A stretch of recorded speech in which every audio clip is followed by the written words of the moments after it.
I'm very pleased to see you here and welcome all of you to this webinar series.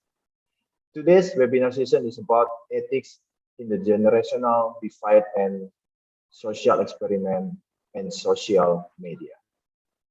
Ladies and gentlemen, our first speaker today is Mr. Dr. Muhammad Nizam bin M. Sarkawi. Dr. Nizam Sarkawi currently attends at the School of Business Management, College of Business in University Utara, Malaysia. His expertise and research interests are in business management ethics, human capital management, industrial revolution 4.0, entrepreneurship, and social experiments. His research papers has been published in the International Scopus Index and referred journals. He is also responsible for supervising master PhD candidates. And the second speaker, Mr. Raju Ramachandran, Master of Business Administration. Mr. Raju Ramachandran is a lecturer at the School of Business Management in the University Utara, Malaysia. He holds an MBA from University Utara, Malaysia and Bachelor of Communication from University Science, Malaysia. He has extensive academic and research experience in the field of general management, managerial communication, and management ethics from University Utara, Malaysia. Now, before the presentation begins, let me inform how the presentation will be going. On the first is the presentation of the material. Second is the question and answer session. And on the list is a conclusion. Now, everyone, allow me to welcome the speaker, Mr. Dr. Muhammad Nizam bin M. Sarkawi, to deliver his presentation. Dr. Muhammad Nizam, the time is yours. Thank you very much, Saudara Moderator, right? Yes, you can call me Widi, Mr. All right. How are you today? How the condition of COVID in your area, Mr. Anugrah? So far, so good, because they are very decreased now. Yeah. Same goes to our country also. Let's just hope that the COVID is going to be reducing. Yeah. Then we can, obviously, for us as a lecturer, we also miss the condition of face-to-face teaching. Yeah.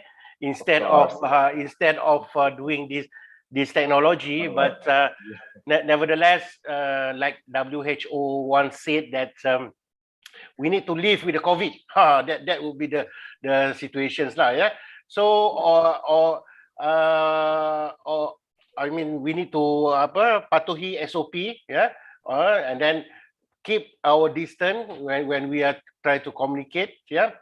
Now, thank you again for University of Palembang of inviting us to share related with based on my expertise in a social experiment in social media.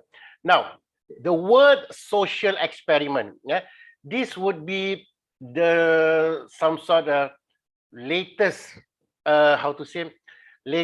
what the teenagers like to do now. Yeah, the new generation obviously like to do it in order to get likes, in order to get subscribe. Yeah, as a matter of fact, yeah, this social experiment could contribute in a sense of new. It's called gig economy. Yeah, some sort like a part of the gig economy now. Yeah, for the social experiment itself, but still, nevertheless, yeah, there is a pro and con related with a social experiment. Yeah, I put one simple example. Yeah. Actually, I'm like to seeing people doing social experiment in a social media. Yeah, in a simple example, I do not know whether Saudara Moderator, Mr. Anugrah, have you seen? I like to see this from your country. In fact, it's called Londo Kampung, some sort like that, where someone from the person is actually raised and born in Indonesia, yeah, but originally he's from Australia, yeah, from Australia, yeah. he can able to converse Indonesian, Javanese well. Yeah, he pretend to not to communicate well to the public, but he are trying to do a social experiment. Various of social experiment has been executed in the social media now. But in this session, I would like to share to all of you that there is a pro and cons in a sense of doing a social experiment itself. Now, definitions of and historically, when I do a presentation, I like to put first historically related with social experiment. It is a research conducted with human subject in a real world, based on Cook and Campbell. It typically investigates the effect of policy intervention by randomly assigning individual, family, business, classroom, or other units to different treatment or to control conditions that represent the status quo. In a sense, people are pretending, those that doing a social experiment, pretending that they are acting, in order to get a thing called like, subscribe, and various of response from the public itself. Excuse me. Typical example, do you know that this social experiment, the day April Fool Day, I believe all of us know what does it mean of April Fool Day, we do something ridiculous, then we mention April Fool, that would be historically of a social experiment, But do you know that back in 16th century, there is a Roman festival, it is called Hilaria, In the current English word, it is called hilarious, In bahasa sesuatu yang apa nama tu hilarious, yang very hilarious moment lah in a sense. In bahasa Malaysia we call it yang kelakar lah, I don't know in bahasa Indonesia is it called kelakar ke? Similar, kelakar. Similar, kelakar yang jokes and all that. There is, for the Roman society during those days, there is a festival, particularly doing a thing called Hilaria, So surprisingly, what happened now during the social experiment has been conducted has been done backdated in 16th century, lama already, So the situation, but previously, they obviously they do not have any social media lah in a sense. They are doing it face to face and all that. Social experiment is a type of psychological or sociological research for testing people reaction. Now, the keyword here, the word called testing people reaction. We pretend or we want to see the people reactions now, for a certain situation or event. The experiment depends solely on the particular social approach when the main source of information is people with their knowledge and point of view. To carry out a social experiment, specialists normally divide participants in two groups. One would be active participant, people who take action in some event, and obviously there is a respondent. In a simple bahasa, seseorang nak doing a thing, that nak kenakan someone, but they want to do it in the right way lah, in a sense. People in a sense who react to the action itself. Throughout the experiment, participants are monitored by specialists to identify the effect and the difference as a result of the experiment itself. I quote this from Pizza for 1989. If you've seen the social media, various of social experiment has been conducted. But how the impact, how the simple thing, most probably during your, my age, but before the social media, we obviously seen the series called Candid Camera. I do not know whether this generation know the series called Candid Camera, yeah, happen also now, but now they are moving forward to see what is the people or the respondent react towards the action given by the people that conduct the social media itself. In a current scenario, in a recent year, creating media content and publishing it at a global scale has been almost a daily reality. In a sense, it is a reality shows lah. But they are using digital technology.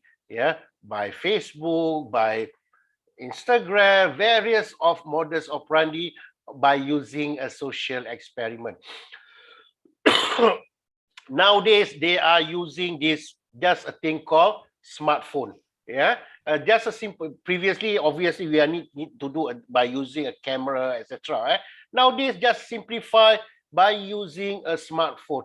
How easy now to do a thing called social experiments. One of the outcome for this is the creation of social experiment video by young people, individual members of society, institution, organization, and many different groups. Now, for current scenario, like I mentioned again, they just want to get a hits, likes, and subscribe, because by using the social media, they are hoping, like I said again, this would be a part of gig economy. By having a huge like, huge hits, obviously they can earn an income from doing this kind of social experiments. Surprisingly, I never thought that by doing quote unquote joke to another person, by doing this type of social experiment, it's going to create incomes.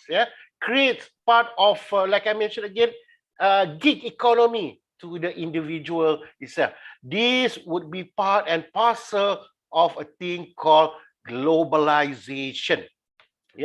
When I mention about globalization, the whole world, the whole our planet Earth, is became a thing called global village. I believe you heard saudara Anugrah, a thing called global village. In bahasa we call it perkampungan global. We can easily, the information can, as a matter of clicking, a matter of second, can reach to the public itself. Can be a thing called, the words now viral to the whole community now. For instance, is something happened back in Palembang. We in Kedah can able to see within seconds by using this kind of social media. How convenient it is, how easy for us to because by looking based on our generation, Mr. Raju, betul ke dulu kita betul. when we want to hear a news, latest news, at least one day kita boleh dapat the current news. Itu pun we totally depend on the TV, our local TV and all that, news and all that. Radio. Newspaper, radio and all that. Nowadays, as a matter of seconds saja, we can have this kind of part of a globalization called smartphone. How convenient we are right now. Mr. Raju, betul? Yes, correct. Betul convenience. Tetapi for my student in a Palembang, bear in mind, it is carry also a negative impact. When we talk about social media, we need to have a capital F in our head. Capital F, agak-agak apa tu? Bukan yang mencarut tu, bukan ayat mencarut tu. It is called filter. I keep remind all my students now that yes, we can absorb all the information from social experiment and all the information from social media, but have a capital F in your head called filter it. Not all information is correct. Like I said again, the tendency to have hits, like and subscribe is very huge now. we do not know how genuine the situation would be, yeah, right? Now, this would be the implication of society on this social media, social experiment in a social media environment, right? First would be a thing called halo effect. Yeah, when I mentioned about halo effect, yeah, it is a situation that we do not know how in front of us, yeah, we thought that the person could be so naive, yeah, how if we thought that the situation is for the sake of goodwill in a sense, but there is a dark side of it, yeah. That would be the example of halo effect, yeah.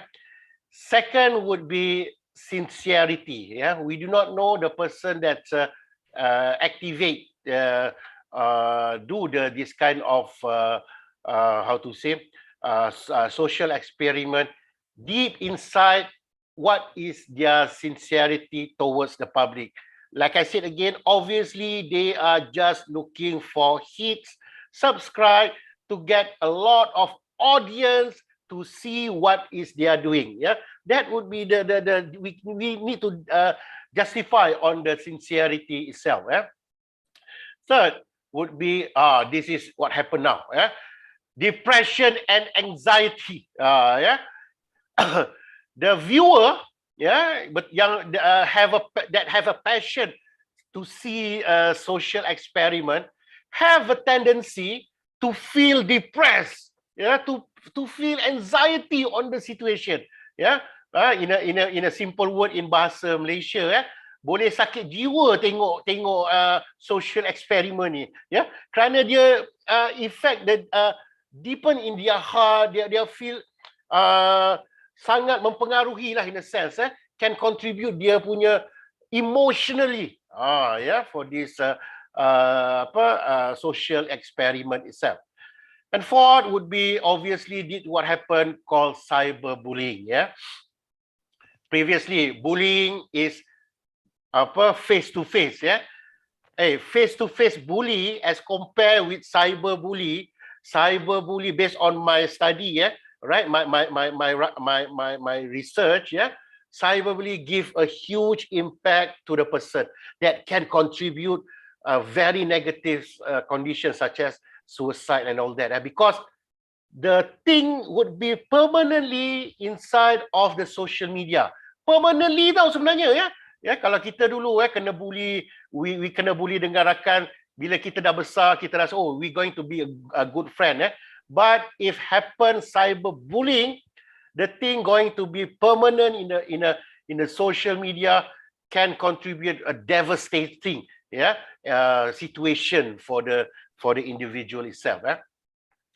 Now, 1, 2, 3, 4 is a negative impact of social experiment. There is a good thing also. Good thing called goodwill.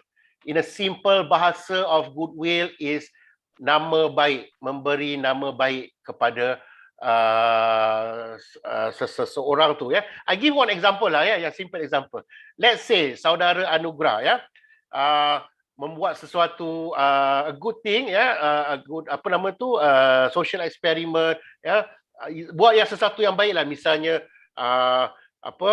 I do not know, in our word we call it gotong royong. In your country it's the same, right? Yeah. You're doing a gotong royong. It's well documented, all right. When we look at the comment, there must be a comment. Ni pelajar daripada universitas mana ni? Obviously ada bagi nama Universitas Palembang. So dengan tak salah akan memberi goodwill ataupun nama baik kepada not just for your own self, but the organization itself. Sekarang ni, I tell you, adik-adik semua, nowadays, it is how we need to document our activity to the public.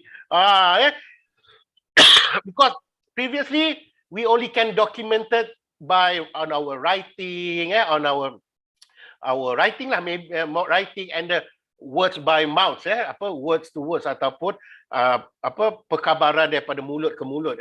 Tetapi nowadays, we can easily documented our goodwill, aktiviti-aktiviti baik yang kita lakukan, towards the social media. Ini bagus. Ini amat baiklah untuk the public itself. For university, this would be contribute on the university ranking, etc. The second kebaikan on this social media would be pay it forward. Now the word pay it forward, I picked the word actually from a movie actually. But I obviously the movie is not from your generation lah, saudara Anugrah. It is my generation. The movie ni dia acted by yang berlakon cerita The Sixth Sense. Dia macam gini dia akan whatever the person doing, dia akan do a circle of kebaikan, circle of good reaction among others. Orang lain akan buat gini macam gini.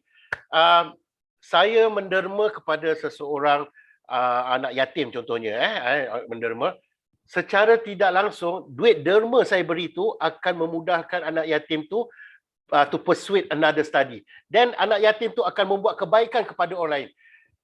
Snowball of kebaikan. Dia berikut macam itulah keadaan dia. That will we call pay it forward. I'm giving you this information to University of Palembang. The good information would be snowball, will be reached to another people. So it's going to have a circle, bukan circle of violence, but circle of good thing that can happen to the public itself. Alright, okay, saya nak open for any question. Because I believe sahabat saya pun ada dia punya information nak tu. So I open for any question from the public related with social media versus social experiment ni. Back to you, saudara Anugrah. Yes. Okay. Thank you very much, Mr. Dr. Muhammad Nizam bin M. Sarkawi, for your giving such an informative and interesting presentation. That's really good to know that social experiment is really doing good impact, huge impact in our social life. That's why maybe all the participants have some question or any comment about the presentation. Can you give any question now? I can see the comment, right? I can see the comment by the chat, right? Okay. Yeah. Any question? Obviously, just to add up, sometimes we are doing the social experiment without we are notice it. Itu je yang kita tak notice it. But the difference is now we are doing it whether people will capture by social media, transform it to social media, or kita menderma dengan orang melihat, ataupun kita menderma macam tangan, bila kita menderma tangan kanan memberi, tangan kiri tak merasa tak tukar. Itu dia punya konsep dia. But nowadays, it is all about let the public know what we are doing it. Sorry, Mr. Nizam, maybe I have one question about social experiment. Is it any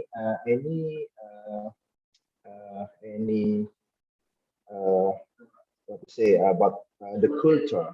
As you know that our social has a different culture. Is it have an impact for a social experiment to us doing our social life? What your opinion about that? Okay. Can you rephrase again the word, because the word is Static. Not clearly. Okay. So not clear. as you know that we have culture in our social life. So you have a different culture, and what your comment about social experiment with the culture background?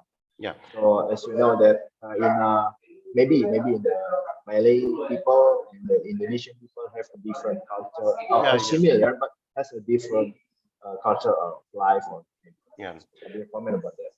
Thank you very much, Saudara Moderator. And now, a good question. Yeah, like I mentioned to you earlier, saudara moderator, yeah, this social experiment, yeah, all right, is currently a part and parcel of globalization.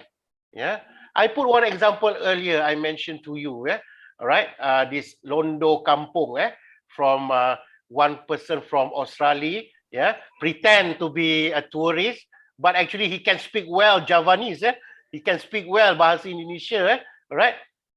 I believe in few months or few another 1 or 2 years, Malaysian will do it like that. Yeah, pretend one Mat Saleh that can communicate well in bahasa Malaysia, then they will do it. Yeah, they will do a thing called how to say what we did, but in a different scenario lah, in a sense. In terms of language, yeah, the language it is, but okay, by doing a social experiment, yeah, an effective social experiment must be used by the native language, bahasa asal mereka.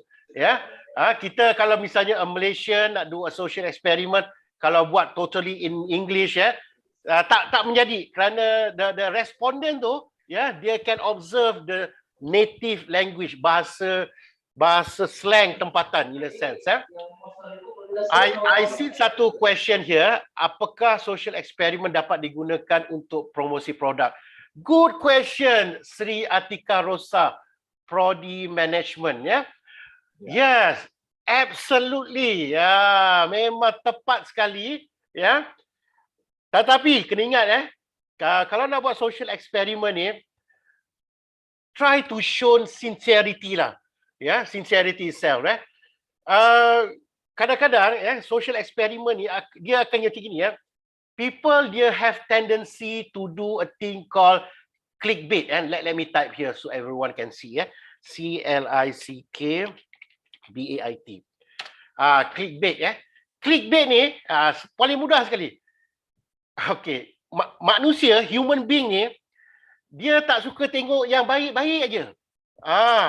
Dia nak suka tengok ayat yang apa nama, yang terperanjat tau. Ayat yang macam kita nak ada inisiatif to do a click there. Tetapi dalam konten dia akan berubah untuk menjadi mempromosikan sesuatu produk. Alright, I hope I'm answering your question, Sri Atika Rosa. It is called clickbait. To do an efficient social experiment, we need to have a thing called clickbait. Clickbait ni dalam simple bahasa Malaysia susah nak dapat lah. Tetapi gini, kita rasa when we look at the social media, kita tak boleh kita tengok yang klise, kita buat apa? Kita akan scroll up, kan, betul tak? Scroll up, scroll up, biasa. Tetapi bila ada clickbait kat situ, ayat yang in bahasa Malaysia mencengkam di kalbu lah. I do not know in bahasa Indonesia macam mana, yang mempengaruhi jiwa anda untuk tekan that click. By doing that would be part of the social experiment tool sebenarnya. A little bit, dalam tu kita boleh buat various of social experiment punya ni. So Sri Atika, good question. Yes, definitely can promotion to do a promotion on your product, but you must do by a clickbait, but please portray it with a thing called sincerity, keikhlasan. Jangan obvious sangatlah nampak. Kerana kena ingat, social experiment ni sebenarnya konten dia adalah lakonan. Orang berlakon saja. Tetapi to show the sincerity tu agak difficult. Macam saya cakap ni dalam implication to society lah. Sincerity agak difficult sebenarnya. Alright. Thank you Sri Atika on the question. Okay, good. Thank you, Mr. Nizam, for the answer of the question. Now, allow me to welcome the second speaker now, Mr. Raju Ramachandran, to deliver his presentation. The time is yours now, Mr. Raju.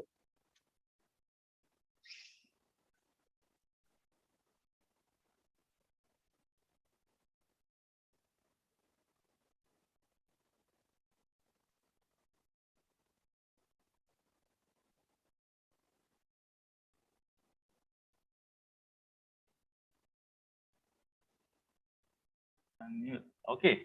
Hello. Yeah, Hello. yeah, Can Mr. you hear? Ravi. Can. Okay, Yeah, I'm just can. testing lah.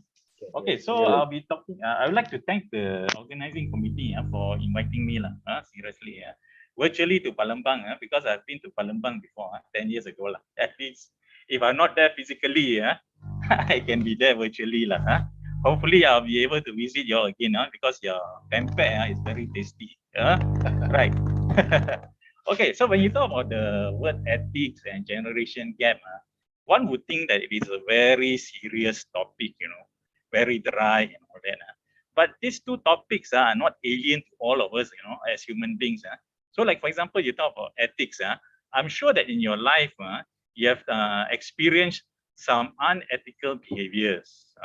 Like for example, during Raya time, you're going for your shopping, the queue is very long in the supermarket. And then you'll find some people at the back, and suddenly they cut the queue, correct or not? And then you mention, ayo, that is not right, correct or not? Some people will just close one eye. Some people will make some sound and confront the person who cut the queue. So that is a very good example of daily unethical practices that we experience. So apart from that, when you talk about generation gap, even now itself, I'm already 50 years old. Some of the younger fellas say, oh, Mr. Raju, you are like a dinosaur, You are obsolete. You are outdated, Especially when it comes to the adoption of technology, you see not? Like, for example, nowadays I can find a lot of you all are using a smartphone, Sometimes I'll disturb you all. You know why you young guys like to use a smartphone or not? Oh, it's because you guys are smart enough. People like me who are smart enough, we don't use smartphone lah. So usually I'll tell them like that lah. So when you talk about this, like for me, I'm already 50 years old. Here itself I am, I can see like there's the issue of generation gap lah, in terms of the number of years lah. I'm sure that most of you are younger than me lah, kan? Maybe a gap of 20 to 25 years old, So that definitely we will, have some differences as you will see later on. I will explain that. So, however, for today's discussion, I will talk about the ethics and generation gap in the context of a workplace or organization. So, because most of you who are studying now, at the end of your studies, you might want to work in a nice, ethical, organization. So things will be better for you if you're working in that organization.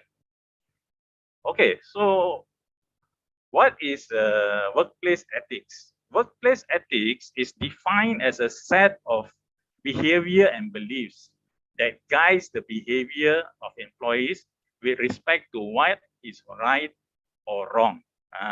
So an example of a set of statements of standard is a company's code of ethics. So as you can see here in this slide, I've taken the code of ethics from M-Bank. It is actually a local Malaysian bank. So here is clearly stated, how are they supposed to behave? How are the staff supposed to behave? Because as stated here, you can see, employees are expected to be M-Bank's ambassador. If you step into the bank, okay, the first impression that you will get usually is when the employees greet you, how they treat you, whether they are doing things truthfully, sincerely, and so forth. So it's very important, because if an employee were to behave in an unethical manner, the customers will have a very bad impression of the bank just because of one employee. So as you can see also from this code of ethics, the M-Bank is actually following 6 principles to assist employees to act in an appropriate manner. So they are compliance, responsibility, ethical, accurate, trustworthy, and equitable. And words like honesty, as you can see inside this code of ethics, trustworthy, professionalism, integrity, these are all words, okay, that are related to ethical behaviors. Okay. So on the other hand, there are also some unethical employee behaviors that can be found in the organization.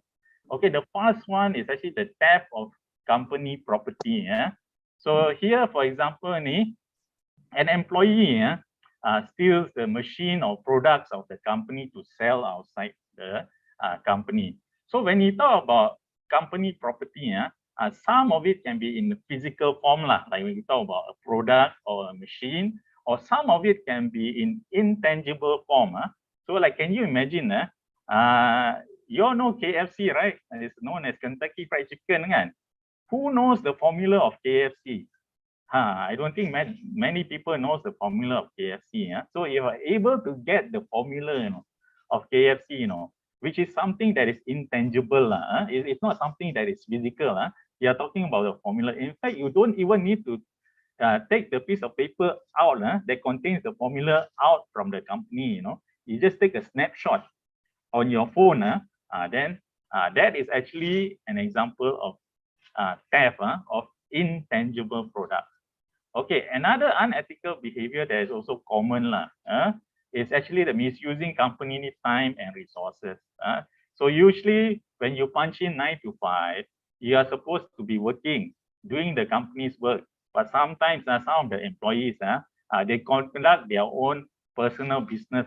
Some maybe they are doing some direct selling and all that. And nowadays also, you see most of the time, with younger generation having smartphone, easy access to smartphone and all that, and also companies also giving them good equipments, computers and all that in the office. What they do is when they cyber loaf, that means they use the assets of the company to play games, or to download movies. So if you look at this type of unethical practices, it is unethical, but sometimes it is not illegal. But if you look at the first one, the theft of company property, it is unethical, but it is illegal, because if you were to steal something, you will go to jail. There's a law that states that. Okay, another unethical employee behavior is the abusive behavior, especially when you talk about managers and supervisors who use their position and power to mistreat or disrespect their subordinates, those people who are under them. Sometimes it is not nice, especially some of you, when you work in an environment, next time when you go and work, you work in an environment where, the boss is always scolding you, just for minor, small mistakes, so it is not nice. Right. And the fourth one is actually lying to customers, sometimes, especially when you talk about salesmen, when you want to buy a car, sometimes what they do is they only highlight the strength of the car. Even though the car has some weaknesses, they don't highlight. They just highlight the good things, And sometimes also, when they know that certain parts of the car got problem, they won't show it to you. They won't show it to you. So that is very bad, because sometimes after the customer has bought the thing and they found out that there's something wrong with the car, so that means the image of the company will be affected.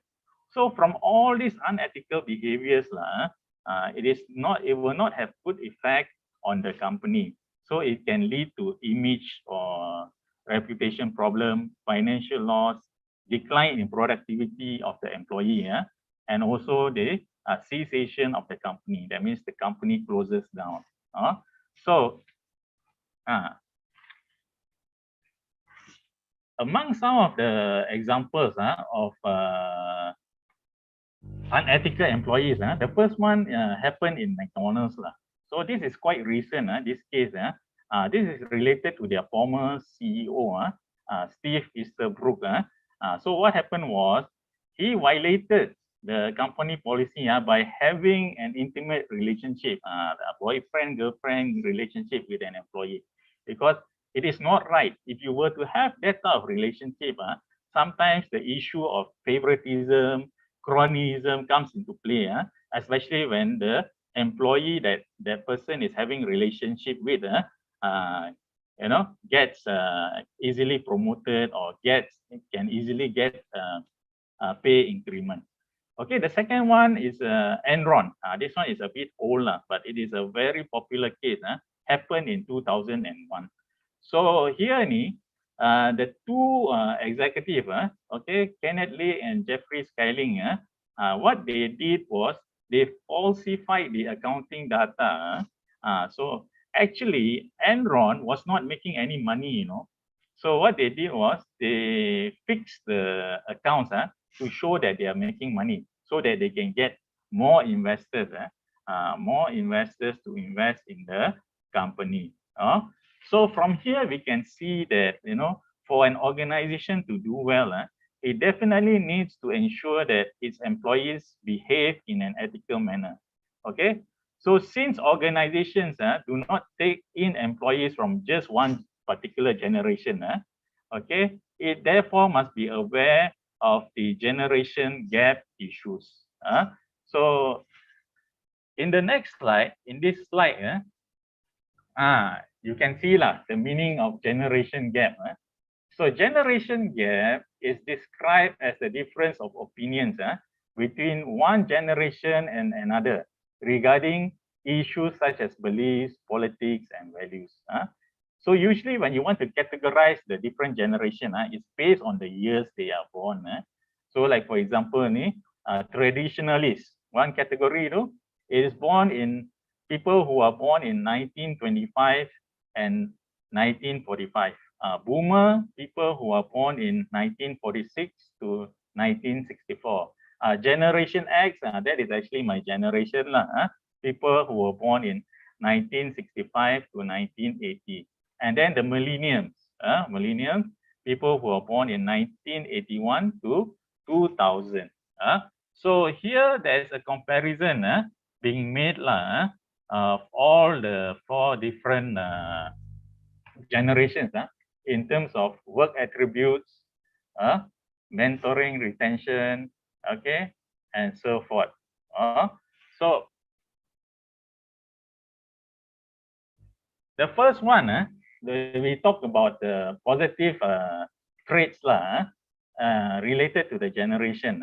So I cannot go through everything but I just highlight some when it comes to positive attributes. Traditionalists, they value loyalty, hard work. This one. And then you talk about boomer, hardworking and committed to harmony. And then you talk about Gen X, we are more entrepreneurial. Then more flexible and comfortable with technology. And then you have millennials who are tech savvy.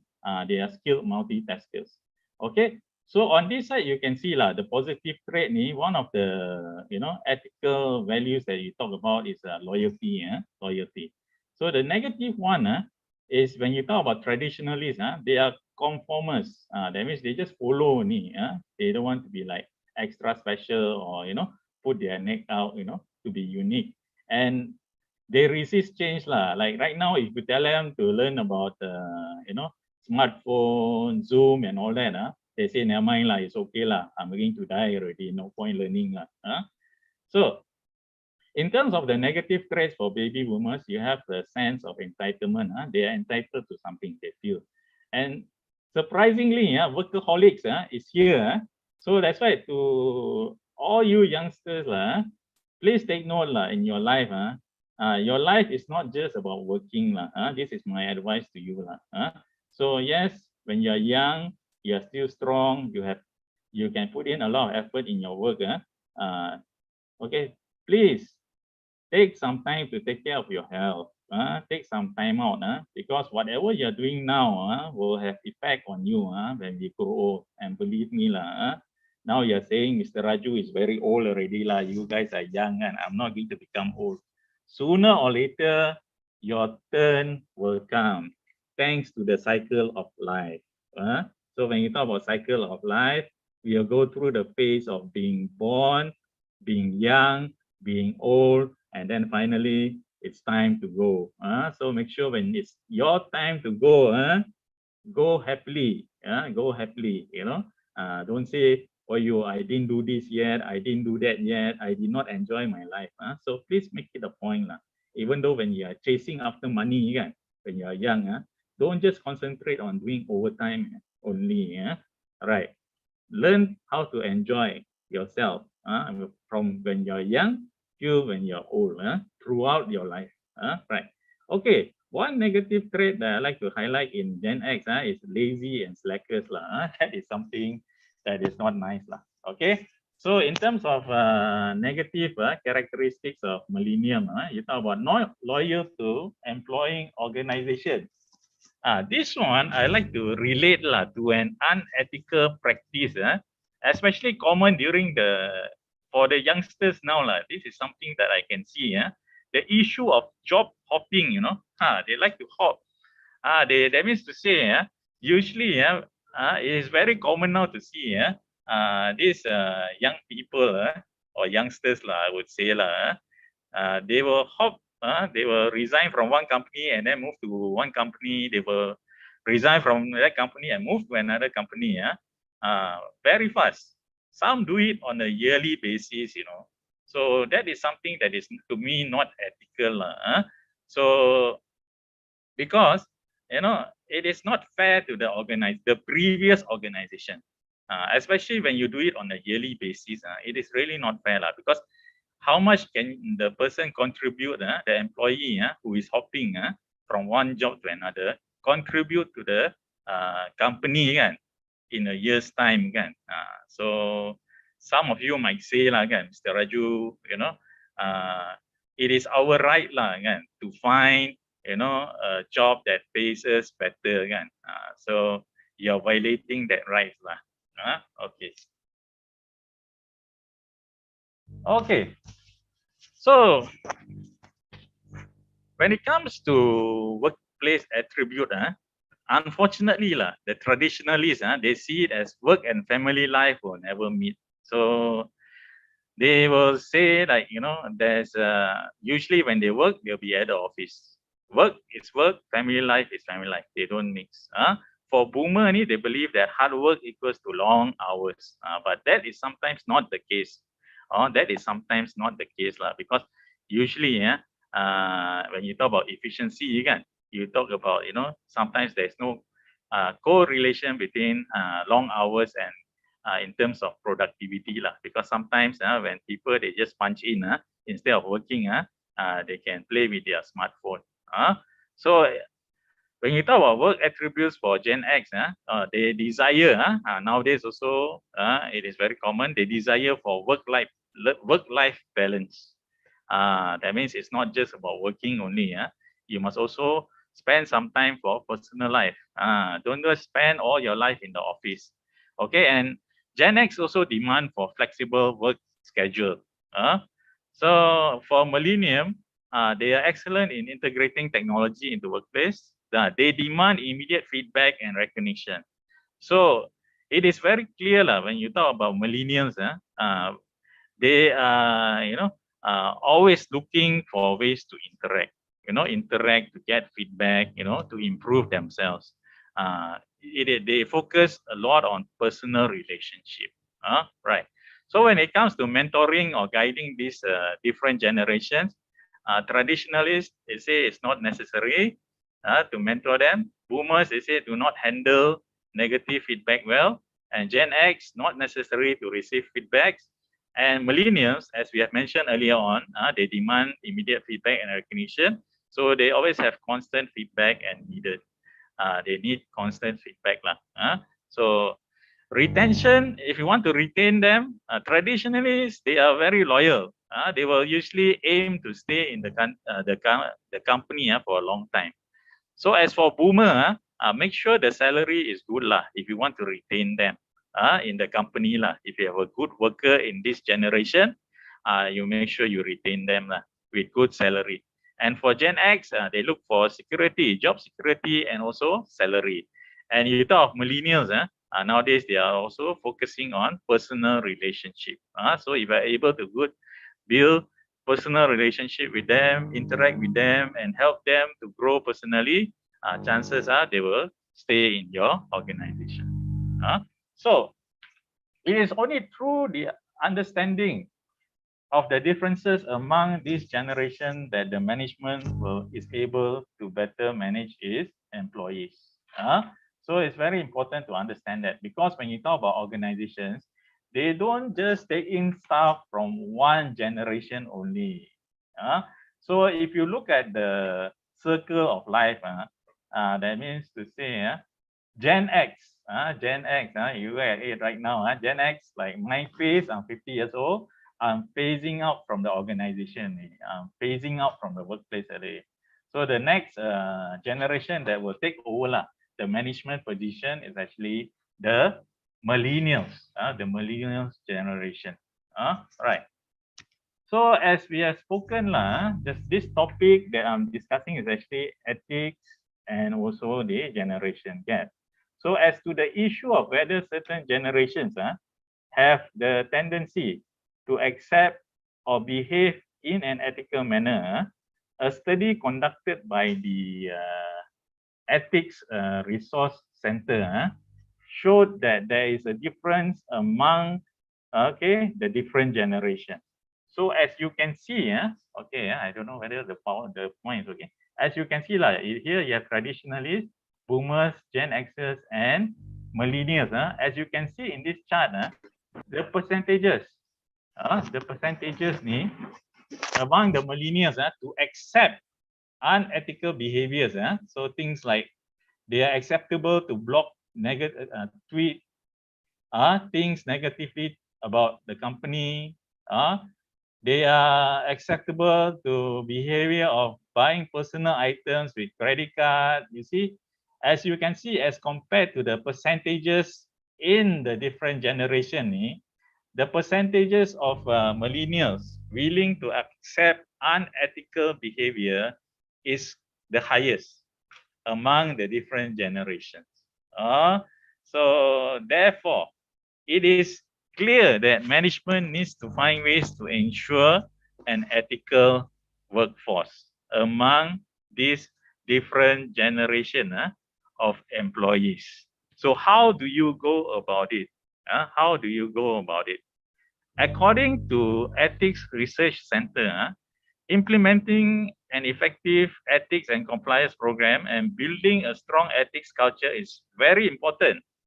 But however, as we can see before in the previous slides, there are differences between the generations in terms of value, in terms of how you approach them and so forth. So therefore, the challenge to do it in a way, the challenge is to do it in a way that reaches and influences each generation. And from the previous chart of comparison that I have shown you, we can get some following, we can get some insights, some idea, some trend. You can find some trend inside there. So the younger the worker, the more social interaction influences their perception about ethics. So here, if you want to talk about ethics, instill the culture of ethics in the younger people, you use social interactions. And then another idea that comes from the chart also you can see, the older the employee, the more hierarchy, structure, and visible the company commitment matter.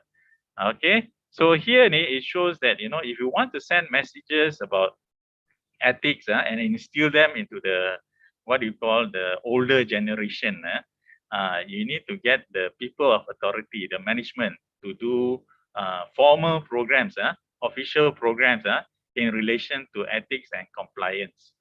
So therefore, based on these insights, these ideas that you have, to reach millennials, you get their colleague and immediate supervisors to interact and pass the message to them.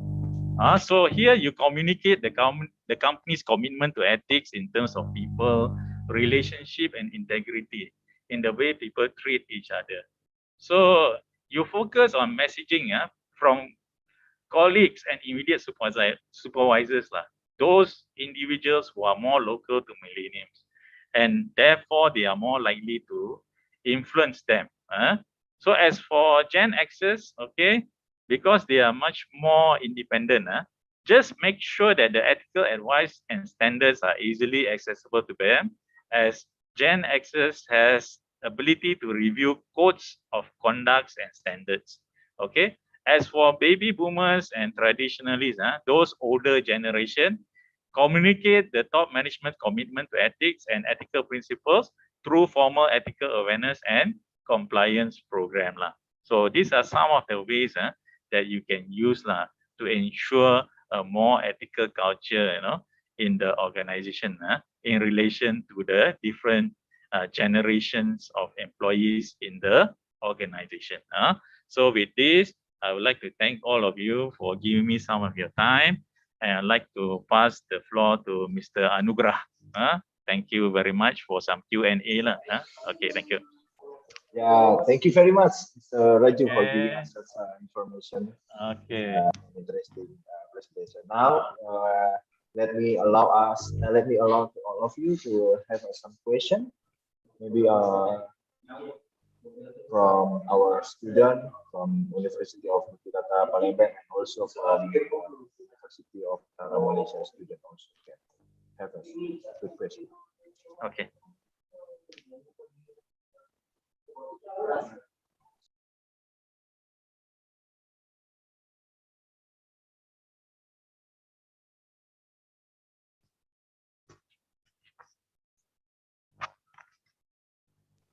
You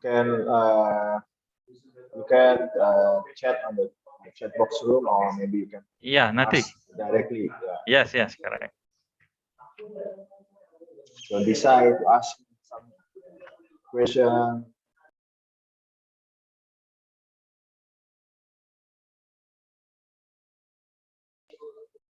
So if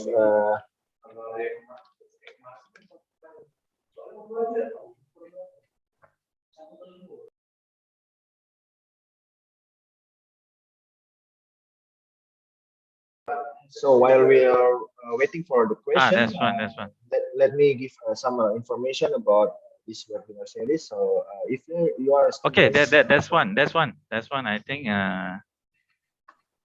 that's one. Okay, bagaimana cara membangun budaya digital yang positif? If you're working in an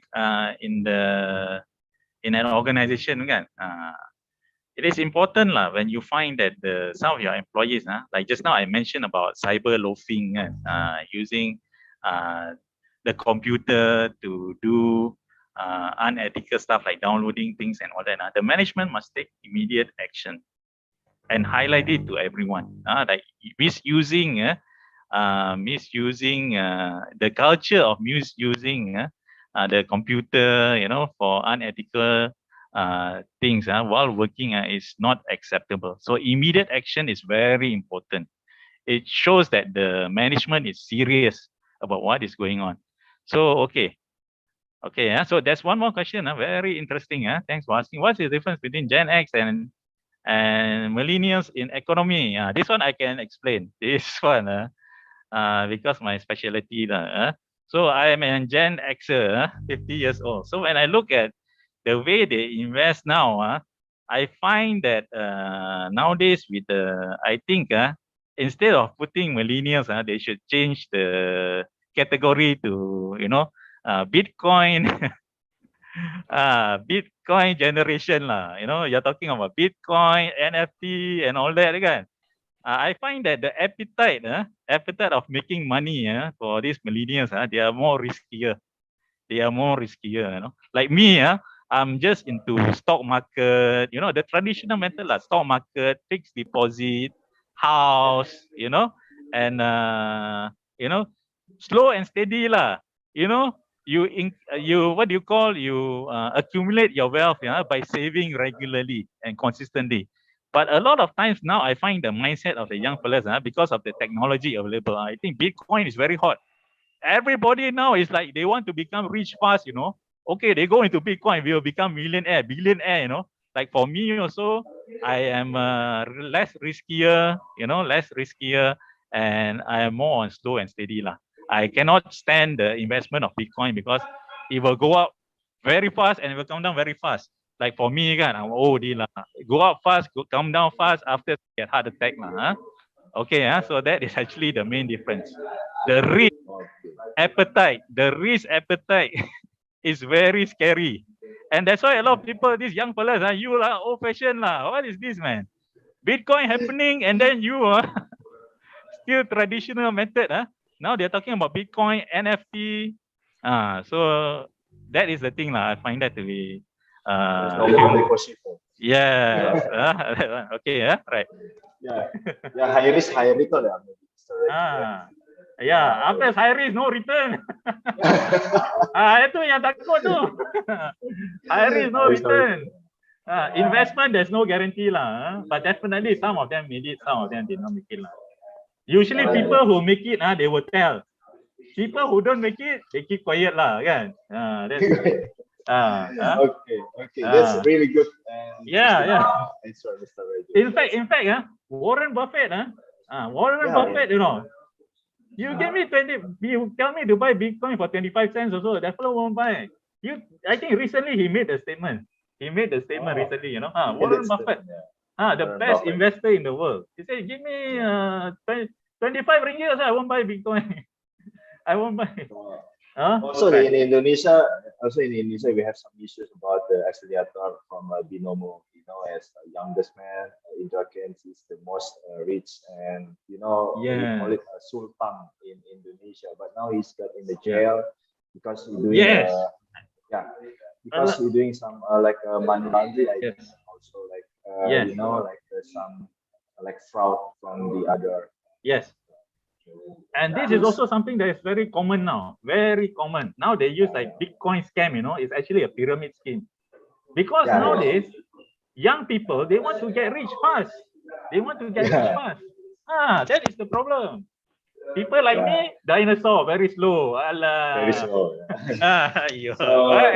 So Okay, this is for the student, maybe there's a good information about us and our student to know that there's a high risk, no return will be the worst thing that ever happened. So if you want to invest, you must learn more and based on experience and keep on the track about the company that you want to invest. So there's some question. One question. The last question maybe, Mr. Raju. Okay. It's about the hoax. Hoax. You have to educate yourself. If you find that something is too good to be true, like you say, I put in 1 month, I get 300,000, use your brain lah. Use your brain lah. Correct or not? Use your brain lah. Don't say you want to ask government lah, this lah, that lah. Correct or not? Use your brain lah. You know, usually that is the hook lah, the bait. When something is too good to be true, it's not true lah. Especially now, because COVID situation now, a lot of people got no job. Pity them. You know, I pity them. Scams are rampant, right? You know, they just change only lah. This one is like Bitcoin, get rich scheme lah. They use nice words lah, but still at the end of the day, it's scam lah. You know, they use your money to pay the initial people who invested. Then after that, they cabut. There's a syndicate doing that. They just change the name. But same people, they are doing that till today, and people will never learn. Greed. The only way is don't rely on filters. Rely on your brain to filter Don't rely. Usually, when the government knows about it already, all the money is gone. Already. Okay. So use your money wisely. Yes. And use your brain Use your brain also. Okay, that's all for the question, and thank you, Mr. Raju, for thank you. And also for the students, you want to get some absency, you can click on the link from the chat room, and if you want to get some certificate, you can fill the form for your absency. Okay. Thank you all for the presentation, Mr. Raju and Mr. Jam. It's really be a honor to us for this presentation and on the webinar series national and the 4th series now. Saudara moderator, allow me to give to the student my website in order Sure. Maybe you can chat. Okey, para pelajar sekalian, sekiranya anda berminat untuk buat mobility to UUM, manalah tahu nak buat mobility satu hari ke UUM, dijemput untuk tengok di website saya. Saya ada beberapa, dalam website saya ni ada beberapa aktiviti saya related with UUM. So manalah tahu kalau you all intended, dah habis COVID dah reda kan sekarang kan, Right? So we all boleh mungkin consider untuk buat mobility dekat UUM. It's a very nice place, yeah. Alright, a lot Nice of place, nice place. a lot of Indonesian student currently from Yes. Padang, mana lagi ya Mr. Raju Hey, we have a banyak lot Jakarta. And not Jakarta, only that, we have a lot of foreign students. A lot of foreign students. Bukan saja di Indonesia China, Thailand, Thailand ya, from African countries. African continental ya. Sekarang ni latest saya difahamkan Amerika Selatan di Venezuela ya. So kalau nak datang untuk melancong silakan jemput datang ke UUM ya. Ya, kalau do an official trip. Do official trip. You boleh ambil gambar lah dekat sini. Saya punya tu, you can communicate by various of method dekat dalam website saya. Alright, thank you very much, saudara moderator. Yep. Thank you. Now maybe let's allow to us to have some picture. Okay. Please put it on your cam so we can have a good picture after. Yeah. Please turn on your cam, all the students and all the participants from this webinar series. I will have a screenshot from my count now. 3, 2, 1, say cheese. Okay. Now this is a 6 page, yeah. Oh, 6 page, a lot. Good. Turn on your camera, please. Okay. 3, 2, 1, say cheese. 3, 2, 1, say cheese. Okay. So, thank you, Mr. Raju and Mr. Yeah, Rizal, thank you. for your times. That's really, I really appreciate it. On behalf of our University of Multidata Palembang, I would like to say thank you. Thank you to you also. Yeah. Thank you and see you soon. Take care and stay safe, eh? Right. Yeah. Bye-bye. Thank you, Bye. Mr. Raju. Yeah, okay, thank you, Karisa.